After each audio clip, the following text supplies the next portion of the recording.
Welcome back to Pastime Woodworking. Today I want to show you how to sharpen a two-man saw, the one we used in the first video. It worked well, but I could see that it wasn't as good as it could be. So I thought for a second video we'll show you how you sharpen it and how you check it out. There's a company, I've got these tools from the Crosscut Saw Company and they're still in business. The first thing I think you should do is, I saw that this saw needed the gullets. This had been previously filed and nobody had ever taken the gullets down. So I've got a round file here and I would go through and just the number of passes and deepen the gullet a little bit.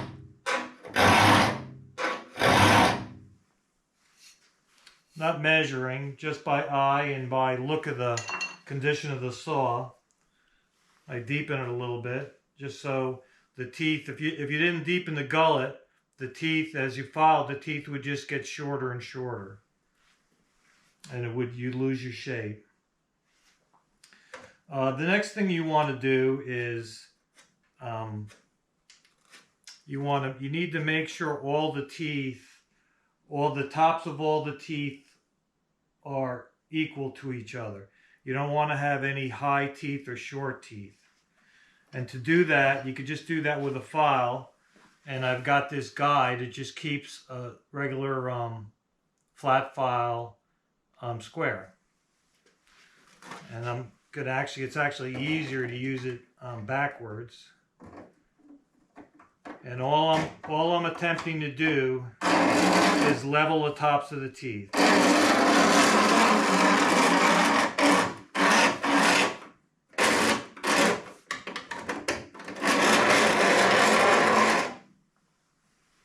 So I made a pass and what I see is, and with the lighting, I'm seeing a little shiny spot on the top of the tooth.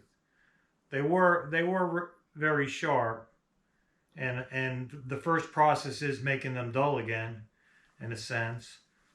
I see these are all flat with these teeth. I see one here that isn't being flattened on the top, so I'll continue on.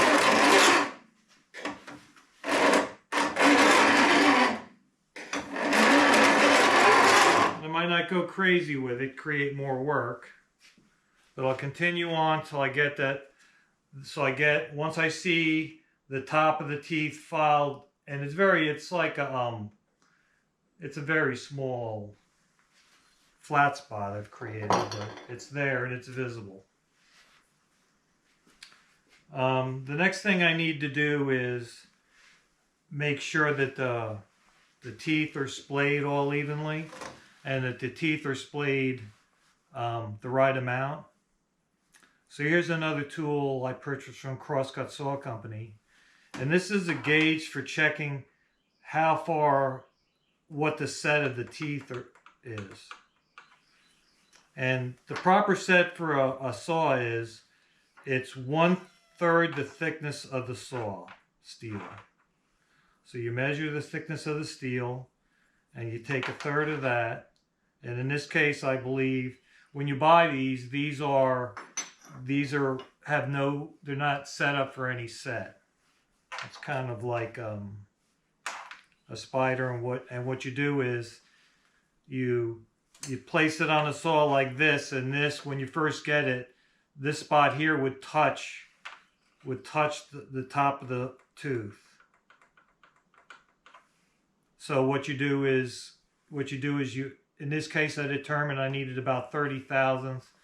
So I filed and checked on a flat surface, and I kept doing that till I got about 30 thousandths. The checking out what the state of this saw right now is this tooth here doesn't have enough set. This one's good. This one needs enough more set, maybe 10 thousandths. This one here needs more. This one's good. So what I'll do is, I just have a marking pen. And just to make it easier for me so I don't have to keep taking this out, I'll just go down the saw and mark all the teeth that need to be reset. And what the proper set does is it just allows for a smoother cut. And what I noticed, the reason why I decided to do this, because I just thought there was a little bit too much drag pulling the saw. We cut up that pine, and I just thought there was too much drag. So I thought something was wrong with the set, and I'm right. The saw was probably sharp enough, but the set wasn't right. So once you've done that, I could do a little filing to sharpen the teeth, but in this case, since I really didn't take too much of the top down, that won't be necessary. I can go right to setting. Now with this gauge, and you get if you could buy this as a package from Crosscut Saw Company, but you get a hand anvil, and there's actually a specialized hammer. It says right on there, Crosscut Saw Company.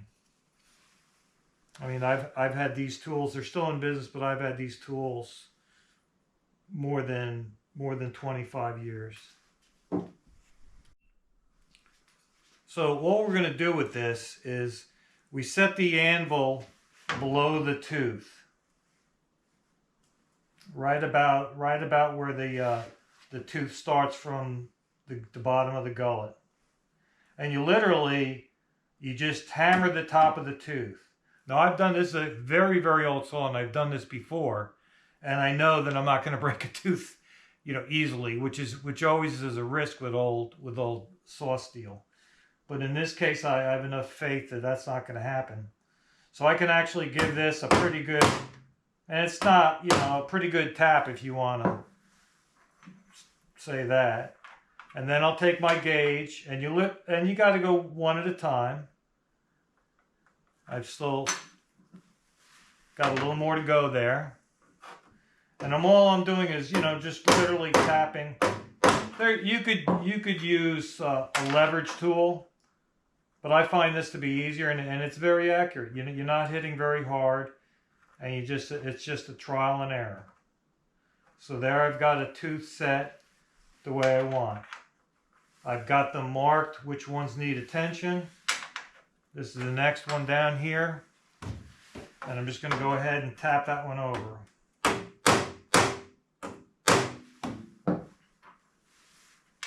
And as you know, what this does is with the proper set and a nice even set, the saw is gonna it's gonna run a little bit better. It's gonna be less drag in the cut, and it's just gonna be all your force is gonna go into pure cutting.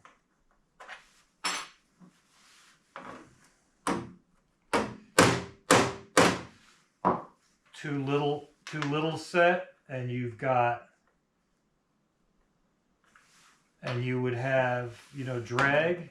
Too much set, and you're just doing a lot extra work. There's extra force to pull to take out more wood.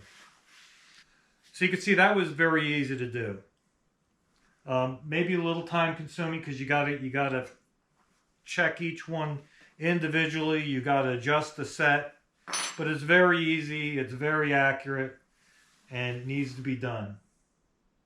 You don't need to do the set every time you sharpen, but in this case I could tell there was an issue in the use of the saw, so that's why we're doing it. So the next thing you want to do, we've deepened the gullet a little bit, just as a maintenance practice, so you don't ever run into a condition where you're seriously shortened your tooth and you haven't deepened, you lose the height of the tooth. So you just do a little bit at a time that way. And then you just need, once you've got that done, and then you just need to sharpen the teeth. You can use a flat file, a narrow flat file, or a small fine flat file like this. In this case, going through my tool drawer, I found this file, which I know I've used before. It's got a triangle shape, but that's not important. But I like the length of this file. So what I'm going to be doing here is I've got to file this on an angle, and the angle that I've determined for this saw is going to be about 15 degrees at a square with the blade and about 30 degrees down. That's the way I'm going to hold the file. 15 degrees off the face, and then about 30 degrees down. And I'm just doing it by eye and you know, a little bit from experience.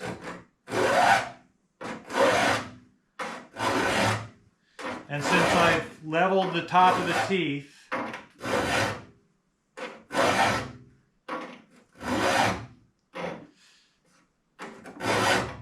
I can see what I'm looking at is I'm looking at a shiny spot created by that file when I level the top of the teeth.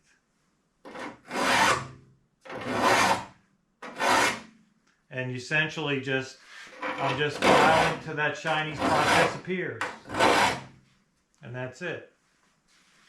Now I've got a razor sharp tooth.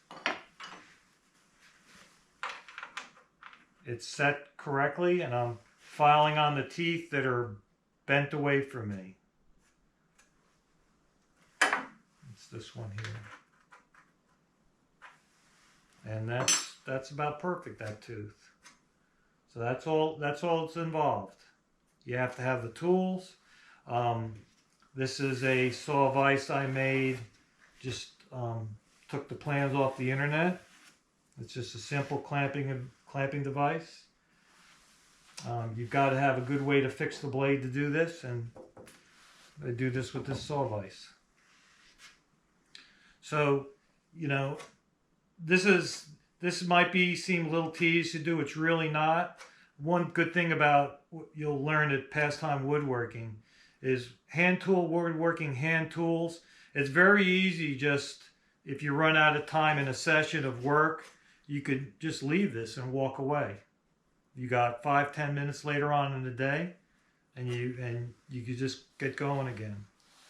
It's, you know, that's a good thing about hand tool woodworking. You can do it in small little pockets of time. So thank you for watching. Next time.